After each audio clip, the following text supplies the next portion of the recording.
माहिर कानून राजा खालिद भी हमारे साथ मौजूद हैं। सर, बहुत शुक्रिया आपके वक्त का। सर, सरकारी सरपरस्ती में नाजायज़ पासपोर्ट का इस्तेमाल किया गया और भी बहुत से इंकशाफात सामने आए हैं, और कानूनी प्रोसेस क्या होगा कि इनको वापस लाने के लिए? जी देखिए, कानूनी तौर पे तो ये है कि पहले इनके खिलाफ रेफरेंस फाइल करके या मुकदमा दर्ज करके जो भी रेलिवेंट प्रोविजंस बनती हैं लॉ की, उनके मुताबिक प्रोसिक्यूशन शुरू होगी और इन्हें इंटरपोल के जरिए पाकिस्तान मंगवाया जा सकता है। इनकी अब इन्होंने किया ये कि इंटरनेशनल पासपोर्ट लिया, और ऐसा पासपोर्ट वही लोग लेते हैं जो कि जिन्हें अपनी जो आइडेंटिटी है, शनाख्त है, उसे हाइड करना होता है, उसे छुपाना मकसूद होता है।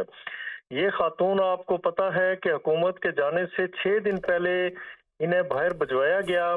उस वक्त की गवर्नमेंट की मिली भगत थी इनके साथ, और पूरा पाकिस्तान में इनकी दास्तान ज़ुबान ज़द आम थी कि ये लोग, तो इससे पहले सुना था कि फ्रंट मैन के तौर पे लोग काम करते हैं, लेकिन फ्रंट लेडी यानी मौसूफ ने, जो दयानत, अमानत और सदाकत के अलमबरदार थे और रियासत मदीना के वजीर आजम थे इमरान खान साहब, तो उन्होंने इस खातून को अपनी एहलिया मोहतरमा के जरिए, यानी उनके साथ ताल्लुक था, दोस्ती थी इस खातून की, तो खातून अव्वल और उस वक्त के प्राइम मिनिस्टर इन्हें इस्तेमाल करते रहे।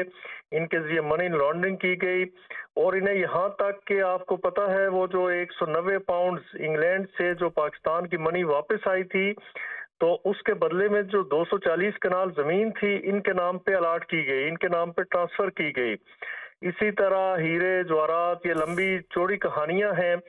फिर इसका बयन सबूत ये है उस वक्त की हुकूमत के इनके साथ मिली भगत का, कि इमरान खान साहब इनकी वकालत पे नेशनल मीडिया पे आ गए।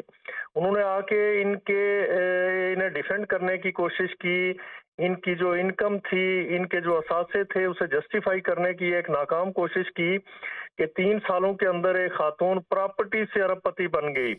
उससे पहले ये एक आम सी खातून थी, उस पर मैं तबसरा नहीं करना चाहता।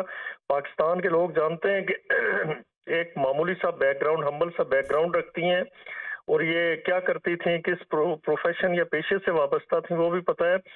तो अब इस तरह से लूट मार हुई, तो इसीलिए कौम हैरान और परेशान है। सारे लोगों के सामने एक सवालिया निशान है कि 24,000 अरब जो कर्जा था पाकिस्तान का, वो 48,000 अरब तक पहुंच गया महज इस 3.5 सालों के अंदर। और उस वक्त के जो वजीर खजाना थे शौकत तरीन साहब, उन्होंने कहा कि हमने पाकिस्तान की तारीख का 76% कर्जा लिया है। वो पैसा कहाँ पे खर्च हुआ? पाकिस्तान डिफॉल्ट के करीब पहुंच गया था। और उस वक्त के गवर्नर पंजाब भी और जो चेयरमैन थे FBI के, उन्होंने तो कह दिया कि पाकिस्तान डिफॉल्ट कर चुका है, हालात यहाँ तक पहुंच गए, हम श्रीलंका बनने जा रहे थे। ये क्यों कर हुआ? महंगाई यहाँ पे नंगा नाच नाचती रही, गरीब की जिंदगी अजीरन कर दी गई, पाकिस्तान से जितना सरमाया था वो बाहर मुंतकिल होना शुरू हो गया। तो ये सारी चीजें क्यों कर हुई, उसके आज जाके तो सारा उसका पोल खुल रहा है कि इसके पीछे किस तरह के घिनौने किरदार मौजूद थे। तो पाकिस्तान का जो भी जिस पार्टी से ताल्लुक रखता है, जिसने मनी लॉन्ड्रिंग की है, पब्लिक एक्सचेकर को नुकसान पहुंचाया है, पब्लिक जी मनी को अपने पर्पस के लिए इस्तेमाल किया है, अपने घिनौने मकासद के लिए, अपने पर्सनल गेन जी अपने मकासद के लिए इस्तेमाल किया गया है। चेयरमैन PTI और बुशरा बीबी ने पाकिस्तान से लूटी गई रकम को फरहद शहजादी के जरिए बैरून मुल्क ठिकाने लगाया है। इस्तेकाम में पाकिस्तान पार्टी फिरदौस आशिक अवान और माहिर कानून राजा खालिद हमारे साथ मौजूद थे। आप दोनों का शुक्रिया।